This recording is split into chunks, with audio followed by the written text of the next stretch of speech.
Welcome back, folks. I'm Jake Ellenbogen. Today I have some great news. Ahkello Witherspoon is coming back to the Rams. That's right. The Rams did finally choose to sign him. This is somebody that I think was a no-brainer be brought back. We'll get into it. Before we do, be sure to like, subscribe, and comment. Also, be sure to follow me on all social media at JK Bogan, including Instagram, TikTok, Twitter, and Kick. In addition to that, just want to let you guys know that I interviewed Ahkello Witherspoon's teammate, Cameron Curl. Even spoke with him about that play that Ahkello brought up on his interview over on the lounge. Be sure to check that out, as well as my latest interview with Chris Zeffro, who is the co-founder of Trick or Treat Studios and a huge Rams fan. All right, let's dive into it. So Ahkello Witherspoon is coming back. He wanted to stay with the Rams. He gets to stay with the Rams, and it's going to be a one-year deal worth up to $3.2 million with incentives. So baked into it are the incentives. It's predicated on three things. One, playing time percentage. Two, making the playoffs. And three, making the Super Bowl. So I like this because I think it works for both parties here. Obviously, I think the Rams are getting a crazy good deal here. I'm not even going to lie.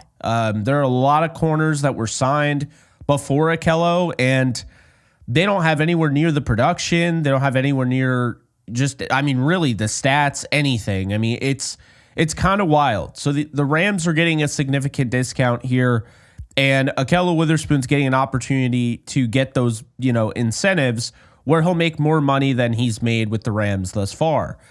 In addition to that, though, this is a feeling that I've had for quite some time if they did bring him back.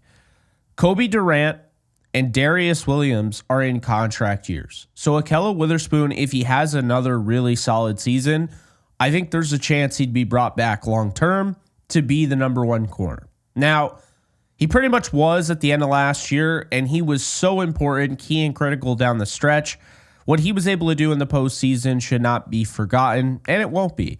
Ahkello was very, very important. He gave up 4 catches for 20 yards in a postseason that consisted of going up against guys like Justin Jefferson, Jordan Addison, A.J. Brown, and Devontae Smith. So that's something to keep in mind. He did a really nice job against some of the best receivers in football, and I think that's one thing that you have to know you're getting with Ahkello, is that this is somebody that does not care what wide receiver he's lined up across. He is going to give him hell. And when you have that body composition at 6'3", 6'4", being able to run in the 4.3s now, I mean, he's got the recovery speed. He can kind of stick in the hip pocket, but he also has the length, which we saw on full display in week 17 of the season, that, NFL analytics ruled the most impactful play of the NFL season, basically saying that secured their playoff spot just on that play alone. I'm talking about the interception off the ricochet, against Arizona. Now, understand this. He was tied for second in pass breakups with only Trent McDuffie from week 14 through the divisional round, which excludes week 18 because he was playing with guys that he wouldn't have normally played with, and most of the Rams starters sat. He was 13th in that span in targeted passer rating. He did not give up a touchdown from week 14 until the rest of the year. Ahkello missed an average of 6.3 tackles per game throughout his career. Despite what the false narratives will tell you, that's not actually bad. So a lot of the thing that people bring up is that Ahkello Witherspoon is a poor tackler or he's bad in the run game. And that's actually just not really true, because if you're averaging about 6 missed tackles a season, that's considered pretty darn good for the cornerback position. The cornerback room as it stands currently is Ahkello Witherspoon, Kobe Durant, Darius Williams, Darion Kendrick, Emmanuel Forbes Jr., Josh Wallace, Charles Woods, Cam Lampkin, and A.J. Green, as well as Sean Jolly. Now, Ahkello obviously is expected to be one of the starters. Kobe Durant, Darius Williams, are they going to split time? Is one going to go in the slot? We'll find out. They were really high last year. I can tell you, I don't know how they feel now, but they were really high last year from people I talked to on Darion Kendrick. He is back from injury, but it's a significant injury. It's an injury that cost him the season. So I wouldn't assume anything here. Emmanuel Forbes Jr. is a guy that they're very high on as well. That's why they picked him up. I'm high on him. We'll see what his role is. Josh Wallace, a UDFA out of Michigan, is a guy that they really like, and he played a decent amount of snaps last year. We'll see what happens with him. Charles Woods they like on special teams. Cameron Lampkin, he was actually on the 53-man roster at one point during the season. And AJ Green is kind of somebody they stashed in the practice squad, has some upside. We'll see where that goes. Sean Jolly's been around this team for a while. I don't see him making the 53 or anything like that, but, could maybe get on the practice squad. When you look at this team, this was a necessity. I kept saying it. They need to go out and get Ahkello. And not just any corner.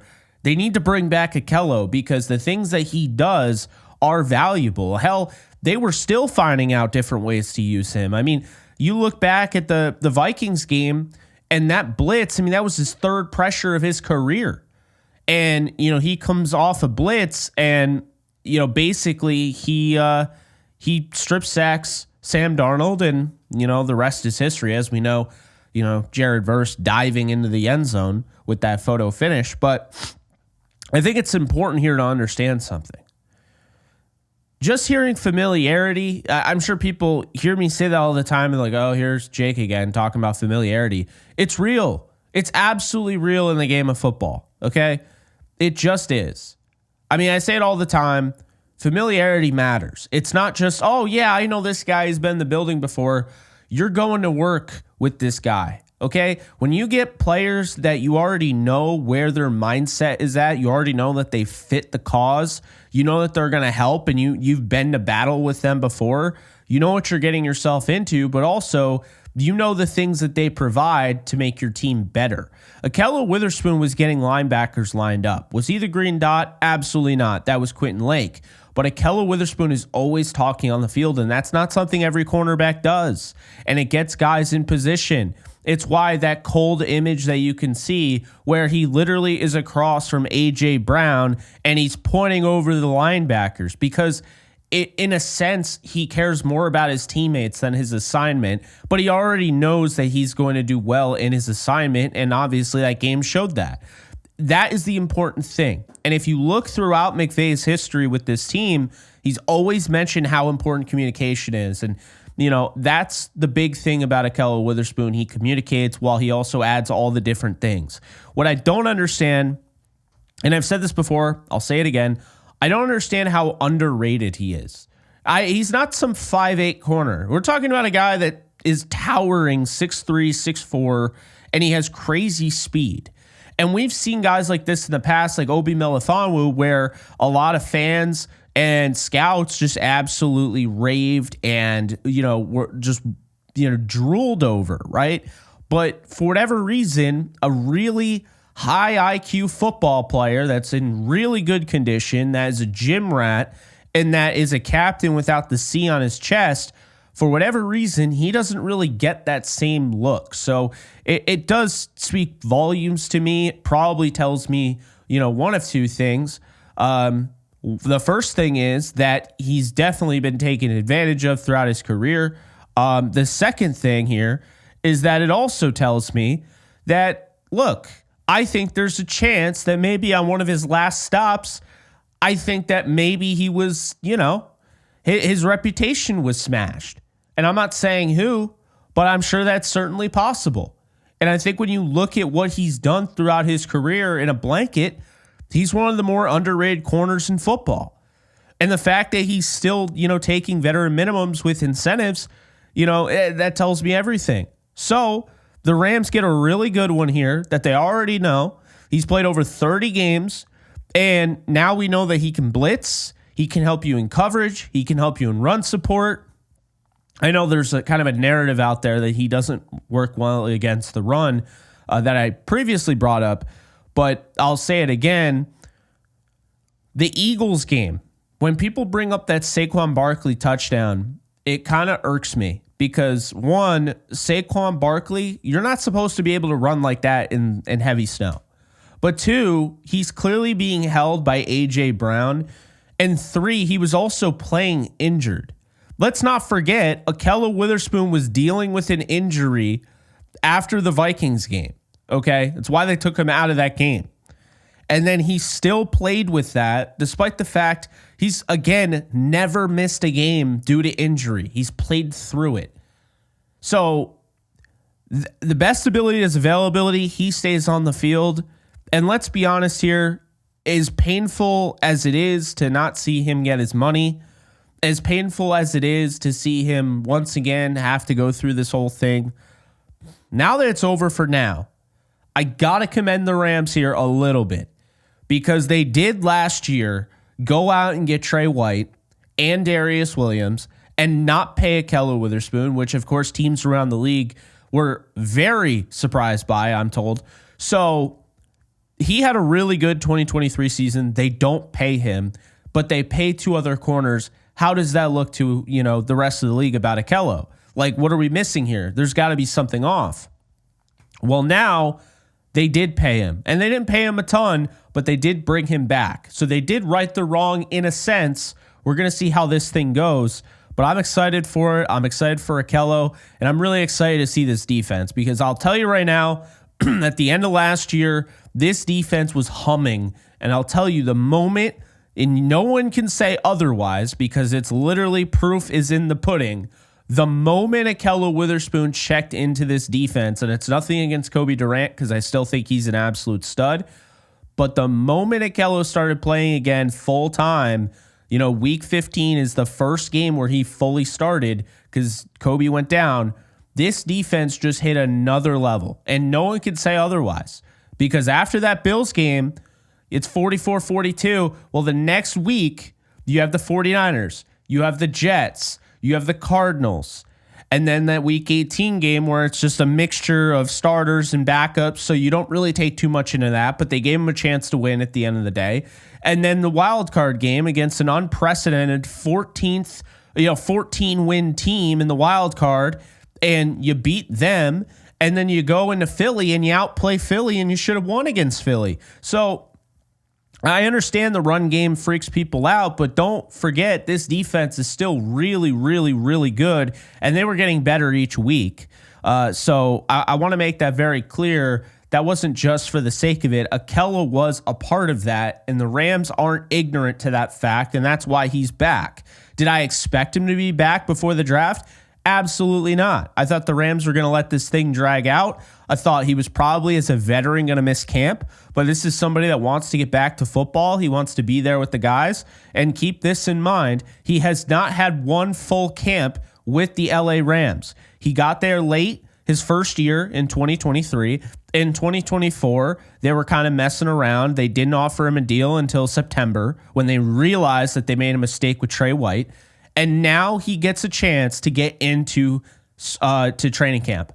I'm telling you right now, the sky is the limit for Ahkello Witherspoon. He might be getting close to 30 here. He's going to turn 30 soon, and I understand that. But the reality is this: Ahkello is a good corner that has some elite traits. He's very, very smart, and his best football is still in front of him. And if you don't believe me, we'll revisit this at the end of the year. And you can understand that. And understand this. I've liked Ahkello Witherspoon since he signed with the Seahawks. So when he went to the Seahawks, and you'll remember, some of you, I did a JE Live, and I remember making fun of the Seahawks for trading him to the Steelers, in which he ended up being great for. That's just, sometimes there are guys that fall through the cracks. Most of the time it's based on height or speed restrictions, but he doesn't have any of those. So it makes you wonder who messed up or along the way. But be that as it may, he is a Ram. He is filling in a really big void right now, in my opinion. Cornerback is set. I would draft another cornerback for the future. But in 2025, this is what I meant when I said they don't need a cornerback. They might want a quarterback, but they don't need one. And so now this really kind of solidifies that. If they add anybody else to this roster, my guess will be it's O'Shane Ximines. who had experience playing with, now new pass rush coordinator Drew Wilkins, who came over from the Patriots. He brought O'Shane Ximines over to the Patriots with him. He had a season-ending knee injury, so I would expect that to be maybe later on in the offseason, closer to camp. But I would not be surprised if Ximines is a Ram. I would love to see them add Jedrick Wills to the mix. I don't know if they will. My guess is that if they add another guy, it's going to be Ximines, but this is pretty much their offseason. This is probably their last move. They don't have a ton of cap. That's why Ahkello isn't getting big bucks, obviously. They don't have a ton of cap at this point. They haven't signed a ton of guys. It's why CJ Mosley, I don't think, is coming to the Rams. I think they went with Nate Landman. That's just the reality of it. But does this mean the Rams can take a quarterback in the first round? I mean, yeah, it does. They can actually do that. But at the same time, I don't think it's worth it. I don't think, first off, this quarterback class isn't as great. But second, I think that they're the best quarterbacks from this draft. It will not surprise me, are the guys that are drafted late day 2, early day 3. That is my money. If there's anybody in this draft that ends up being a star, I would not be surprised at the quarterback position if it's a guy on, day 2 or day 3. I really wouldn't. The more and more I watch him, he might not be the mobile quarterback that I was looking for, but I really like Kyle McCord out of Syracuse. I'm keeping a close eye on him. I do like Jackson Dart. I don't like the idea of picking him in the first round, and I think Cam Ward is going to be really good, so it's not like I'm out on him. And Shedeur Sanders can end up being good, but as far as this being a great quarterback class, it's just not. I'm not going to pretend it is. So I see a lot of people saying, oh, well, once we get this figured out, maybe we can draft a quarterback in the first. I would be absolutely against that because I don't think there's a quote unquote difference maker there. But those were my thoughts. The team is trying to win a Super Bowl, and there's no reason to assume a first round pick couldn't be a key factor on this team, as we learned last year at Jared Verse. So in conclusion, Ahkello has played over 30 games, 1,700 snaps for the Rams. And after the team moved on from Jalen Ramsey, he slid right in there, replaced him, and he's done an excellent job. So it's great to see him back for pretty much, for nothing else, at least that. And I'm excited to see him work this year. I don't know how they're going to, kind of mess around with the cornerback room.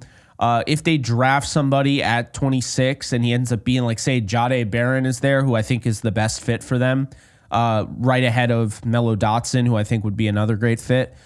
If they get Jahdae Barron in at 26 or in the first round or whatever, I would actually suspect them to move off somebody like Darius Williams, maybe trade him or something like that. But I don't know. We'll see. I think they go best player available or trade down personally, but this gives them a lot of room and a lot of flexibility. And I'm going to say this right now. As far as the starters and them adding Ahkello back to the roster, this is one of the best rosters Sean McVay has had in his tenure. Is that going to be enough to win a Super Bowl? We'll find out. But hope you guys enjoyed. Ahkello is back on a 1-year, $3.2 million deal. Of course, with incentives, can get up to $3.2 million. But again, I hope you guys enjoyed this video. Be sure to share it around, subscribe, comment, all that good stuff, and check out the lounge and check out the newest Ram, right? Interviewed Ahkello on the lounge if you want to check that out as well. But I'll see you guys in the next video. Take care, folks. Later. All right, guys. So once again, just want to let you guys know that you can check out my new side project, The Lounge. I interview athletes, musicians, actors, actresses, all the nine. So definitely check it out over on the Lounge with Jake ELLENBOGEN channel. Be sure to subscribe and enjoy. In case you guys haven't noticed, I do have a Discord channel for my community on this channel. And if you want to be a part of it, it is free. The link is in the description below. You can sign up. This is basically a 24/7 Rams channel, and we are almost at 1,100 members. So if you want to be a part of it, just hit the link in the description below.